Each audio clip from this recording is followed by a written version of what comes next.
लेकिन खुदा के पास ऐसा कोई चक्कर नहीं है कि 10 तारीख तो बाद खुदा को नहीं मिलने।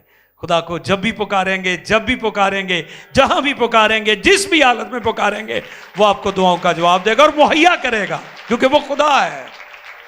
और दाऊद भी उसी तरह से कहता है कि खुदा मैंने तेरी दुहाई दी है, मेरी तरफ जल्द आ। जब मैं तुझसे दुआ करूं तू मेरी आवाज पर कान लगा। दूसरी आयत, मेरी दुआ तेरे हुजूर बखूर, मेरी दुआ तेरे हुजूर बखूर की मानिद हो।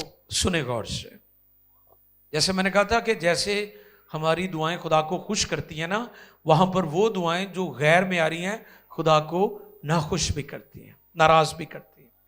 अब बखूर से वो तशबीह दे रहा है अपनी दुआ को। बखूर क्या है? ये वो खुशबू है जो हैकल में खुदा की खुशनुदी के लिए जलाई जाती थी। बखूर खुदा को राहत मिलती थी।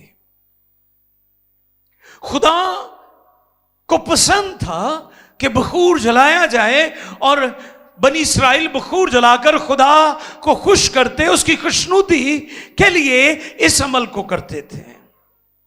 तो आपने कभी गौर किया कि आपकी दुआएं जो हैं क्या वो खुदा को खुश कर रही हैं या नाराज कर रही हैं? आपकी दुआ का म्यार लेवल बखूर जैसा होना चाहिए जो खुदा को राहत बख्शे, खुदा को खुश करे। आप मुसलसल वो दुआएं कर रहे हैं, मुसलसल वो काम कर रहे हैं, मुसलसल वो आपका